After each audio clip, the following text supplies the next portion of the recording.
बड़ी प्लानिंग बेनकाब। आतंक का बड़ा नेटवर्क बेनकाब।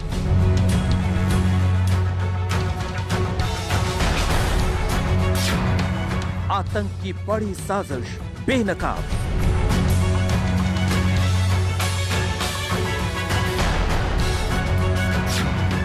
आतंक पर बड़ी सियासत बेनकाब।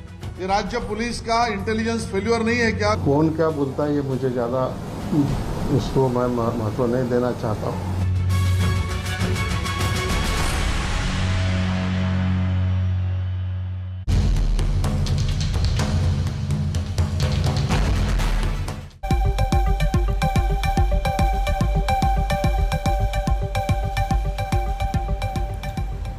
नमस्कार, आप देख रहे हैं आज तक। आपके साथ मैं हूं सईद अंसारी। आतंकी जान कौन मेहरबान। मुंबई में रह रहे आतंकवादी जान मोहम्मद की गिरफ्तारी को लेकर राजनीति सुलगने लगी।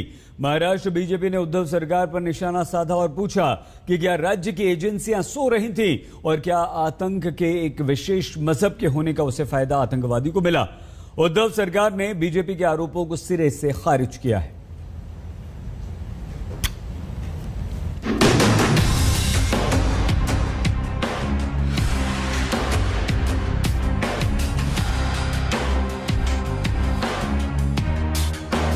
आतंक के इन 6 सौदागरों ने तैयार कर रखी थी नापाक साजिश की ब्लूप्रिंट। डी कंपनी से फंडिंग हो चुकी थी।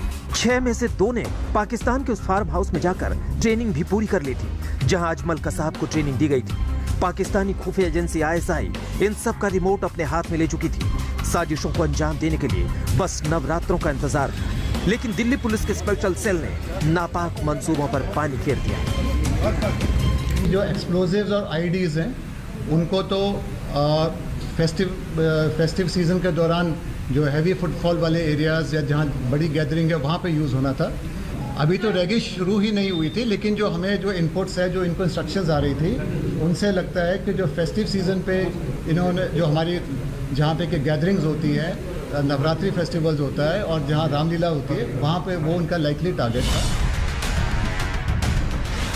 त्योहार के वक्त दहशत का खेल खेलने का मंसूबा पाले आतंक के 6 सौदागरों की गिरफ्तारी देश के अलग अलग हिस्सों से हुई है। दिल्ली के ओखला से ओसामा और सराय काले खां से अबू बकर, लखनऊ से आमिर जावेद, प्रयागराज से जिशान कमर, रायबरेली से मूलचंद और कोटा से जान मोहम्मद शेख उर्फ समीर गिरफ्तार किया गया। आतंकी साजिश के भांडाफोड़ की शुरुआत डी कंपनी के गुर्गे जान मोहम्मद की गिरफ्तारी से हुई, जिसे दिल्ली पुलिस के स्पेशल सेल ने सबसे पहले गिरफ्तार किया। जब ह्यूमन और टेक्निकल इनपुट्स को एनालाइज किया गया तो देखा कि ये तो कई स्टेट्स में फैला हुआ एक काफ़ी बड़ा नेटवर्क है। हमने सिमल्टेनियसली कई राज्यों में रेड करी।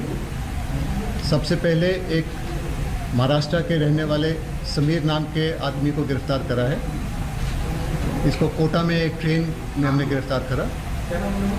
उसके बाद 2 आदमी दिल्ली में गिरफ्तार हुए। जान मोहम्मद की गिरफ्तारी के बाद महाराष्ट्र में सियासी उबाल आ गया। बीजेपी ने सूबे की सुरक्षा एजेंसियों पर लापरवाही का आरोप लगाया और उद्धव सरकार को कटघरे में खड़ा किया। जवाब में महाराष्ट्र के गृह मंत्री ने आरोपों को खारिज किया।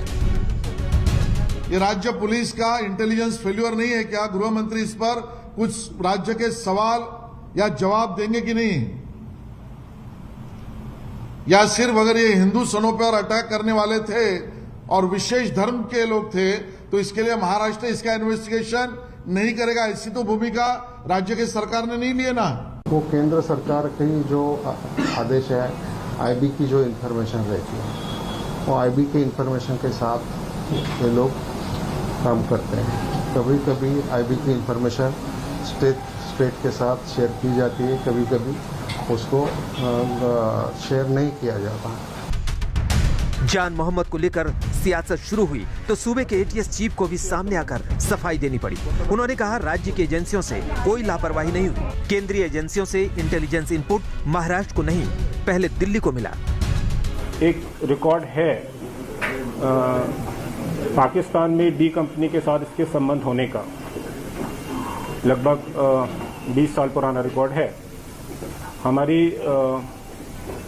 नज़र में आदमी था, लेकिन ये इंफॉर्मेशन कि ये जो केस हुआ है ये इन्फॉर्मेशन हमारे पास नहीं थी, ये सेंट्रल एजेंसी की इन्फॉर्मेशन थी जो दिल्ली पुलिस को दी गई। जिस जान मोहम्मद को लेकर बीजेपी उद्धव सरकार को घेर रही है, वो पत्नी और 2 बेटियों के साथ मुंबई के धारावी में रहता था। असगर नाम के एक ट्रेवल एजेंट ने जान मोहम्मद के लिए 13 सितंबर की मुंबई सेंट्रल से दिल्ली की टिकट बुक की थी। पुलिस सूत्रों की माने तो जान मोहम्मद यूपी से आईडी और विस्फोटक लाने जा रहा था, जिसे उसे दिल्ली पहुंचाना था। जान मोहम्मद की टिकट बुक कराने वाले शख्स असगर को महाराष्ट्र एटीएस ने हिरासत में लिया है और पूछताछ कर रही है। इस बीच अभी तक की जांच में यह बात साफ हो गई है कि जान मोहम्मद स्लीपर सेल से जुड़ा है और उसके कनेक्शन अंडरवर्ल्ड से हैं। उसे पाकिस्तानी टेरर मॉड्यूल के लिए आईडी, हथियारों और ग्रेनेड का बंदोबस्त करना था। मुंबई से कमलेश सुतार और दिव्येश सिंह के साथ आज तक ब्यूरो।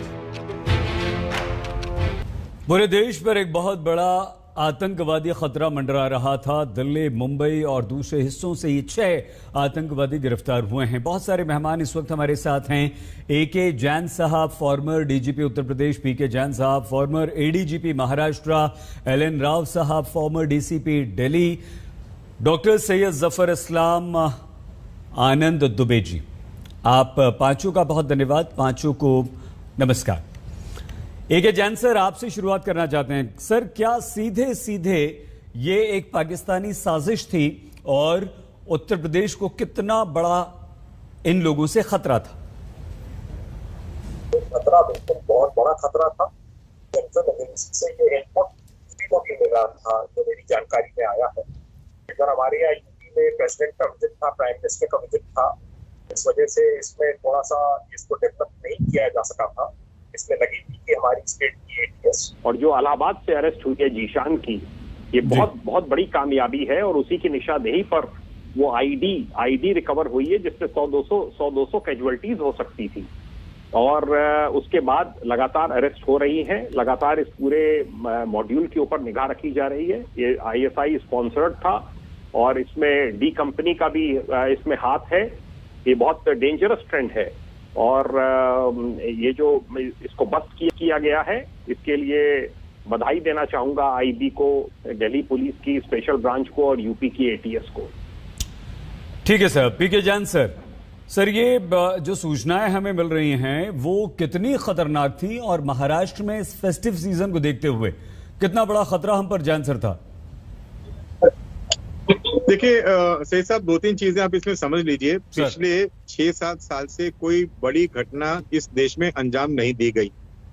उसके लिए सुरक्षा एजेंसियों ने, इंटेलिजेंस एजेंसीज ने काफी मेहनत की और बहुत सारे अटेम्प्ट्स जो थे उनको न्यूट्रलाइज किया।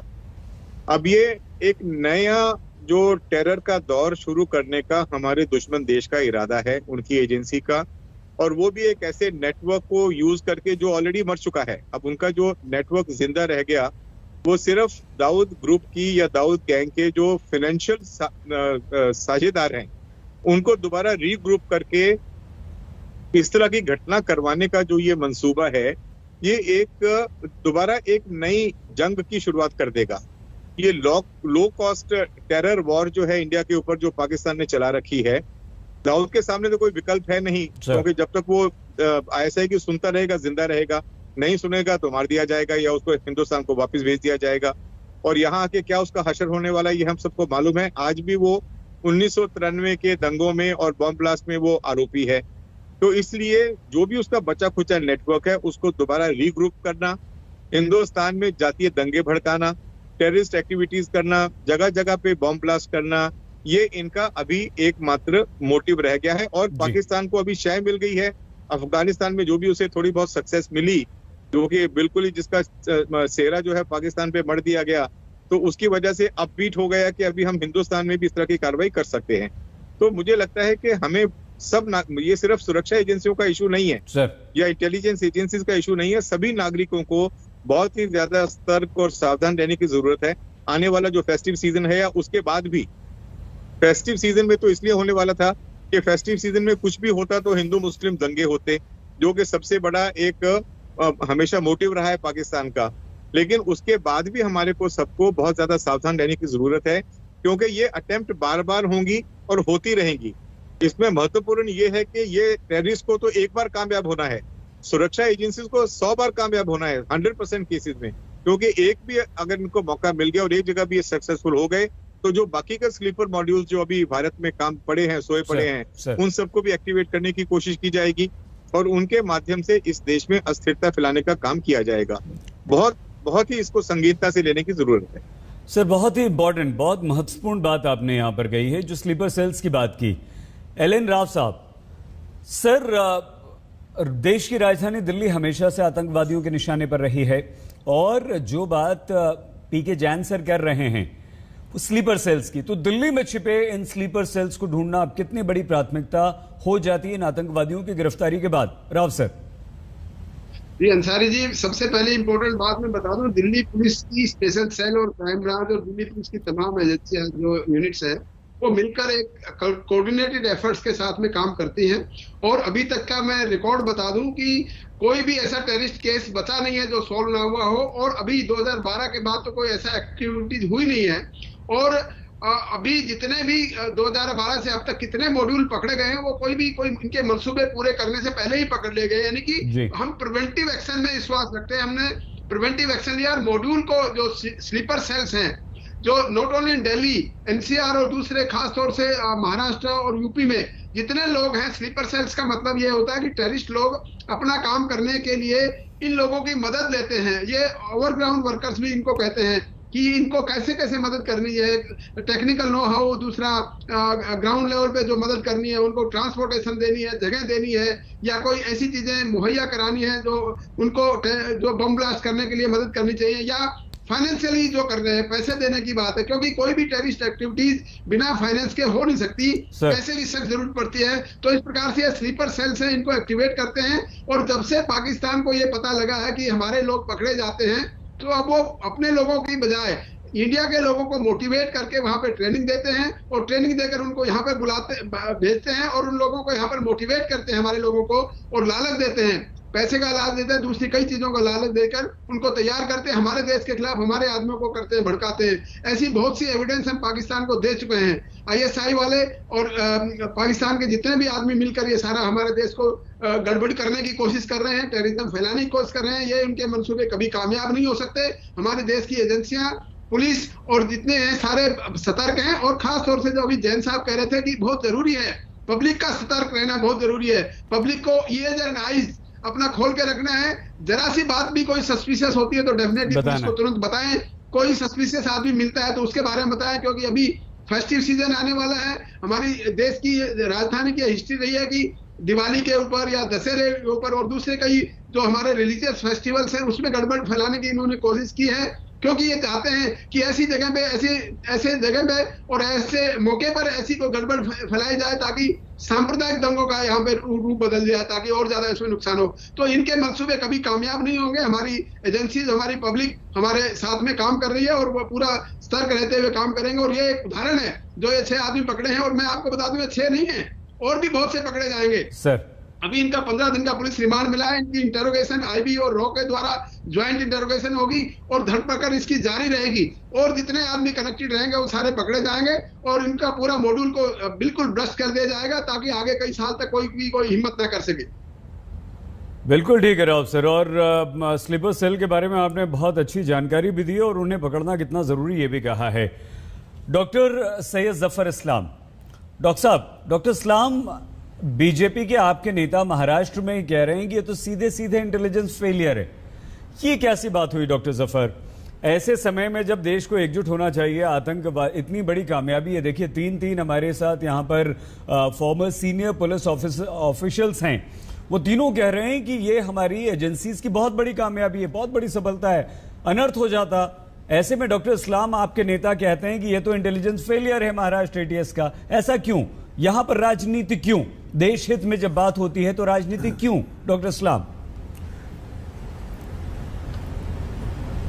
देखिए, कोई राजनीति नहीं हो रही है। इस बात को तो बिल्कुल तस्लीम कर ही लेना चाहिए महाराष्ट्र की सरकार को कि उनसे कहीं न कहीं कमियां रह गई हैं। इसमें अगर किसी ने कहा तो उसको पलटवार उसके बारे में कुछ टीका टिप्पणी करने से पहले उन्हें सोचना चाहिए अपने गरिमा में झांक के कि भाई उन्होंने किया क्या। ये तो उनको करना चाहिए था। ATS का काम है, उसका एंटी टेररिस्ट स्क्वाड है, उसका काम है कि ऐसी चीजें जो है पता चलाती रहे और कुछ भी ऐसी जरा सा भी भनक लगे तो उस पर एक्शन ले। तो ये भनक क्यों नहीं लगी?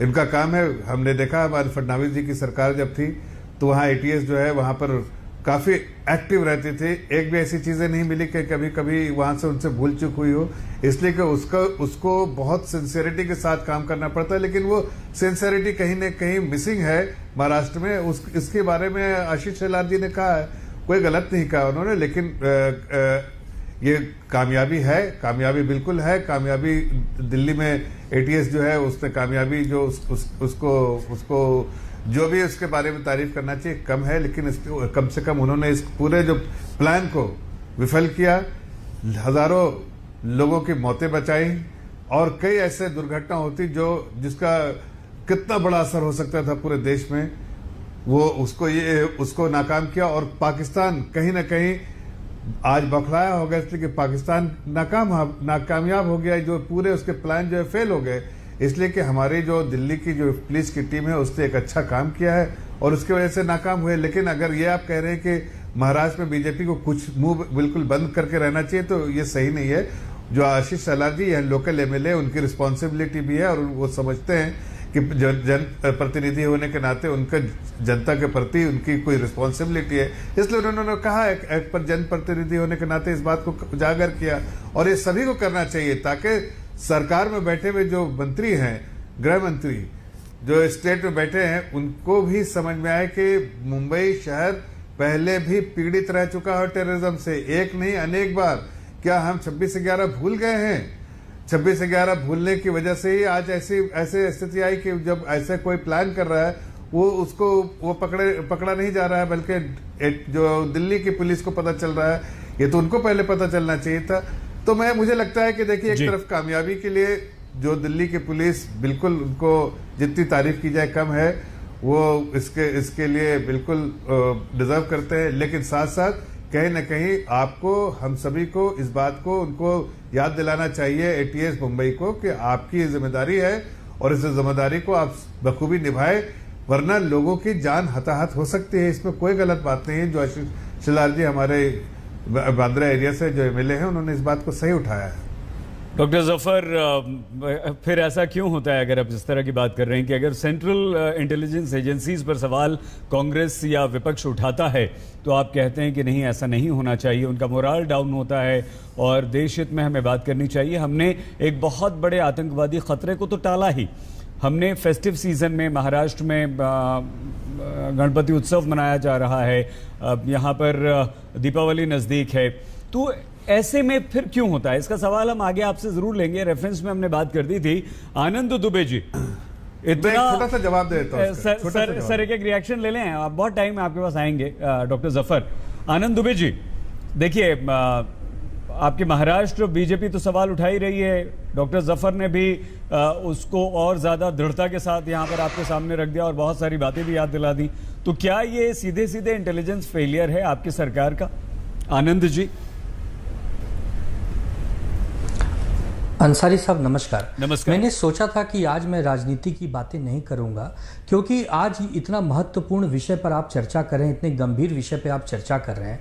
आप देखिए कि हमारे देश में जब जब विदेशी ताकतों ने हमारे देश के खिलाफ षड्यंत्र रचा, चाहे राज्यों के खिलाफ षड्यंत्र रचा, तो उसको मॉनिटरिंग केंद्रीय गृह मंत्रालय, आईबी, रॉ, एनआईए, इनके अधिकारी करते हैं। आप एक बात बताइए, हमारी सभी खुफिया जांच एजेंसी का हम सम्मान करते हैं, अगर आईबी और रॉ, अगर महाराष्ट्र राज्य की सरकार एटीएस के समन्वय में नहीं है, संपर्क में नहीं है, इनपुट हमें नहीं दे रहा है, डायरेक्ट वो पकड़ रहा है, तो एक बात बताइए, क्या हमें एनआईए, आईबी का सम्मान नहीं करना चाहिए? करना चाहिए। उसी प्रकार उत्तर प्रदेश में यदि पकड़ के ले जा रहा है तो क्या हमें यह कहना चाहिए कि उत्तर प्रदेश की योगी आदित्यनाथ की सरकार की फेलियर है कि उन्हें पता नहीं चला कि स्लीपर सेल काम कर रहे हैं? जिस दिल्ली में आदरणीय प्रधानमंत्री जी बैठते हैं, आदरणीय गृह मंत्री जी बैठते हैं, उस दिल्ली से अगर आतंकवादी पकड़े जाते हैं तो क्या हमें यह कहना चाहिए कि वहां की दिल्ली पुलिस और वहां की खुफिया एजेंसी का फेलियर है? आप किसका मनोबल गिराना चाहते हैं? आप राजनीति करिए, चुनाव आएगा तब आप राजनीति करना, हम आपका जवाब देंगे। लेकिन आज मामला हमारे देश की आंतरिक सुरक्षा से जुड़ा है, हमारे माताओं भाइयों और बहनों की जान का सवाल है। आज आप राजनीति मत करिए। आपको तो यह कहना चाहिए था कि हमारी खुफिया जांच एजेंसियों ने बहुत ही अच्छी तरीके से आतंकवादियों को पकड़ा है, इन्हें कड़ी से कड़ी सजा दी जाएगी। और मुंबई पुलिस की बात करते हैं आप, मुंबई पुलिस ने अपनी जान दी है आतंकवादियों को पकड़ने के समय। हमारे देश के, हमारे राज्य के पुलिस ने अपनी जान की बाजी लगाई है, तब आतंकवादियों को 26/11 में रंगे हाथों पकड़ा था, जीवित पकड़ा था। तो आप ये मत कहिए। आपका मैं बहुत सम्मान करता हूं भारतीय जनता पार्टी के प्रवक्ता का, लेकिन आप जब बार बार मुंबई पुलिस और महाराष्ट्र पुलिस के ऊपर सवाल उठाते हैं, कहीं ना कहीं भाई साहब हमारा मनोबल गिरता है। हाँ, आखिर पुलिस किसके लिए होती है? पुलिस राज्य की जनता के लिए तो होती है ना। आप एक बार ये नहीं कह रहे हैं कि नहीं, जिन्होंने भी पकड़ा, ज्वाइंट ऑपरेशन में पकड़ा, उनका सम्मान होना चाहिए और आगे ऐसी कोई गतिविधि ना हो, उसके लिए सभी को मिलजुल के काम करना चाहिए। हमारे आदरणीय मुख्यमंत्री जी, हमारे गृह मंत्री जी, डीजी साहब सब मिलकर बैठकें कर रहे हैं, मीटिंग कर रहे हैं कि आगे ऐसी कोई अनहोनी ना होनी चाहिए, केंद्र के बराबर टच में है, और आप इसमें राजनीति लाते हैं। डॉक्टर जफर, आपने बहुत अच्छी तरह से जी, बहुत अच्छी तरह से आपने यहाँ पर आनंद दुबे जी की बात भी सुनी और हम भी वही बात कर रहे थे। सेंट्रल एजेंसीज, जब फिर सेंट्रल एजेंसीज पर जब सवाल उठते हैं तो आप क्यों कहते हैं? और हम भी डॉक्टर जफर आपसे यही कह रहे हैं कि जब देश की बात आए, जब आतंकवाद की बात आए तो बिल्कुल खत्म हो जाना चाहिए था। एक सवाल अगर थोड़ा सा और ये जोड़ दें, ये भी कहा कि जान मोहम्मद क्योंकि एक विशेष धर्म का है इसलिए इम्यूनिटी मिली उसे, ये भी बीजेपी का आरोप है। ये कैसा आरोप हुआ डॉक्टर जफर? नहीं, देखिए, दो अहम बातें हैं। किसी पुलिस या किसी मुंबई पुलिस या पुलिस महकमा जो है महाराष्ट्र का, उसको कोई हम कटघरे में खड़ा नहीं कर रहे हैं। हम तो सिर्फ इतना कहना चाह रहे हैं कि हमने 26/11 देखा है, हमने और भी बहुत सारे ऐसे टेररिस्ट अटैक देखे हैं यहाँ पर, और 26/11 तो पूरे देश ने देखा है, सिर्फ मुंबई की जनता ने नहीं।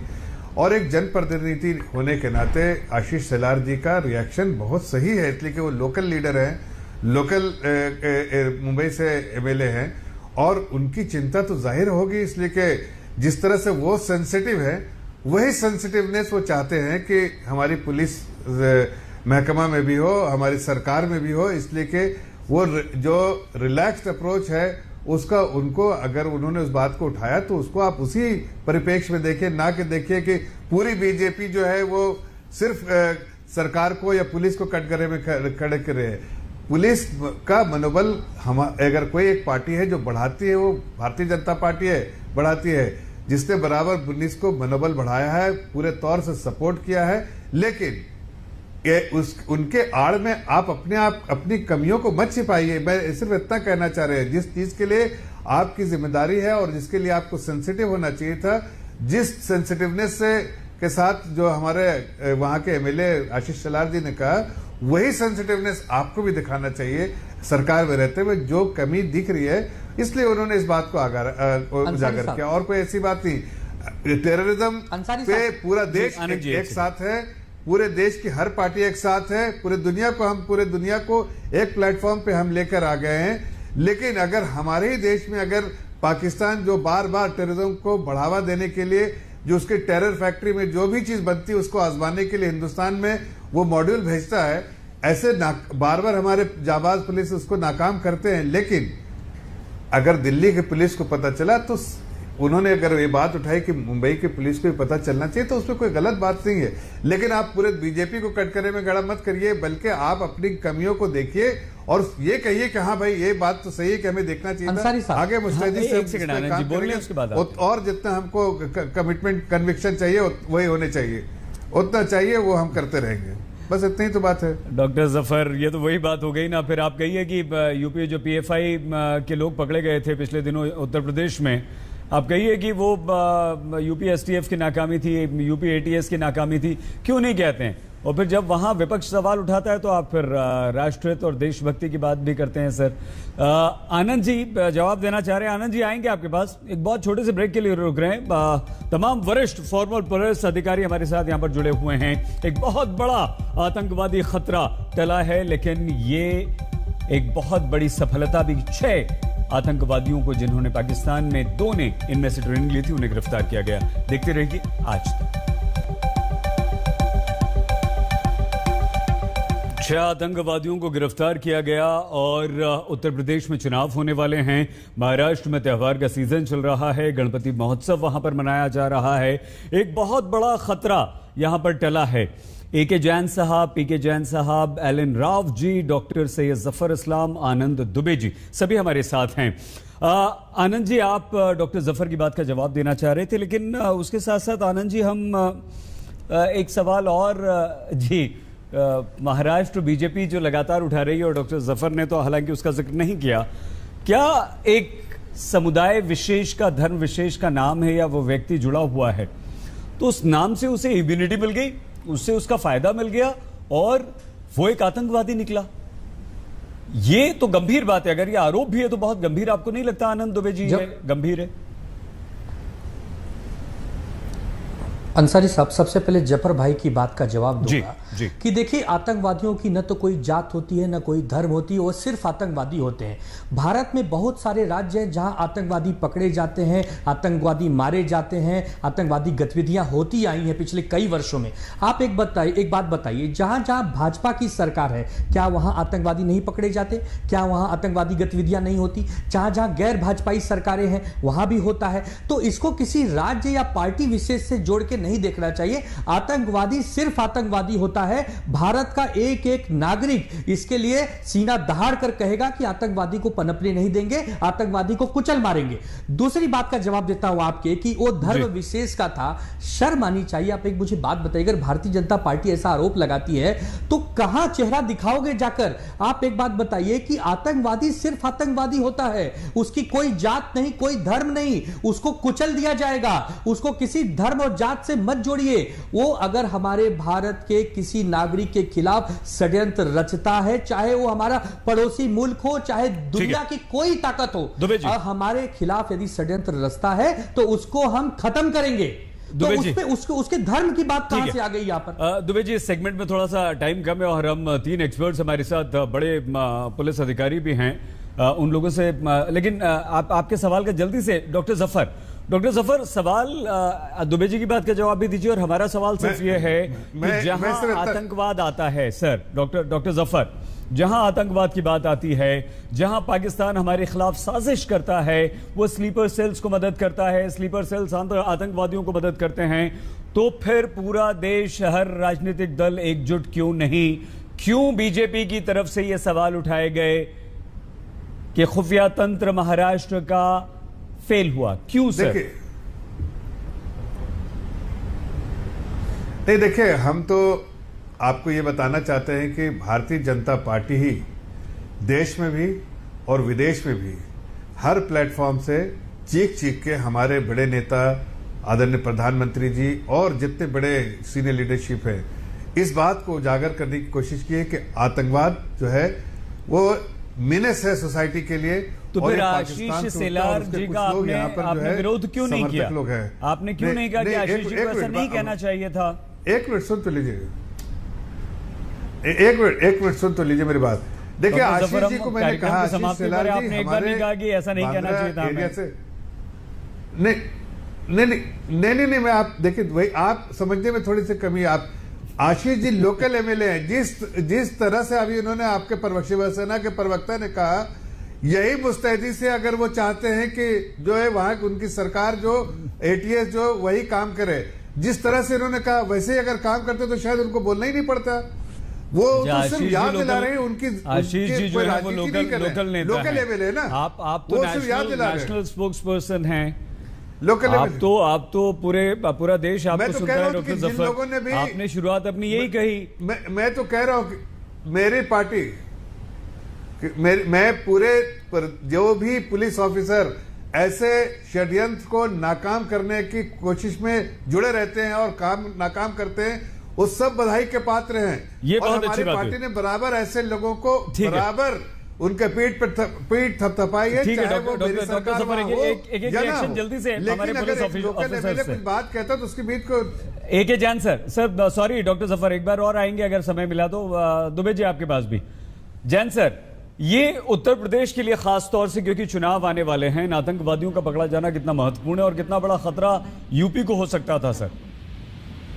यूपी को बहुत बड़ा खतरा है। मैं बार बार इसको विभिन्न चैनल्स पे कह रहा हूं। 2022 में हमारे यहाँ चुनाव है और योगी जी जो है उत्तर प्रदेश के सीएम, ये मोदी से भी बढ़ के इस समय नंबर 1 टारगेट हैं टेररिस्ट का। और ये चुनाव आने वाले बड़े संवेदनशील चुनाव हैं और अगर ये अपने मंसूबों में कामयाब हो जाते और कुछ जगह अगर ब्लास्ट हो जाते और कुछ त्योहारों पर अगर ब्लास्ट हो जाते या धार्मिक स्थलों पे हो जाते, भीड़भाड़ वाले इलाकों में हो जाते, उसके बड़े खराब रिपरकशंस पूरी स्टेट में होते। सीधा उसका विपरीत प्रभाव चुनावों के ऊपर पड़ता। इससे सांप्रदायिक दंगे भी भड़क सकते हैं। इसलिए जो ये मंसूबे इनके नाकामयाब किए गए हैं, अरेस्ट की गई हैं और अभी लगातार ये कार्य चल रहा है। जो कॉल रिकॉर्ड्स हैं, बाकी सब चीजें हैं, सब देखी जा रही हैं। इस कंट्री के हित में जो भी यूपी एटीएस ने अरेस्ट की है, वो सबके सब जो अरेस्ट किए हैं वो सबके सब दिल्ली पुलिस की स्पेशल ब्रांच को सौंप दिए गए हैं, जिससे कि पूरा एक कोऑर्डिनेटेड एक्शन चले और कहीं पर भी ये ना हो कि अलग अलग कंपार्टमेंट्स पे काम किया जाए। मैं इस पॉलिसी से बिल्कुल सहमत हूं और पूरे कंट्री की एटीएफ आईबी से, एनआईए से, रॉ से, सबसे जुड़ी रहती है और सबको फीडबैक मिलता रहता है और बड़ा अच्छा समन्वय है। और उसी समन्वय का नतीजा है कि पिछले कुछ सालों में देश में आतंकवाद ब्लास्ट काफी काबू में है। ठीक है सर, जल्दी जल्दी एक एक रिएक्शन और ले लें। पीके जैन सर, इसलिए ज्यादा अब डराने वाली और डरने वाली बात है कि इन आतंकवादियों के मुंबई अंडरवर्ल्ड से संबंध स्थापित हुए हैं। ये कितना खतरनाक है और इसे अब किस तरह से खत्म करने की जरूरत है? देखिए, जैसा मैंने कहा कि अंडरवर्ल्ड मुंबई में अब रहा नहीं है। जो पहले वाली जो इनकी जो गैंगलैंड किलिंग्स और इनकी जो एक्टिविटीज थी वो काफी हद तक कंट्रोल हो चुकी हैं।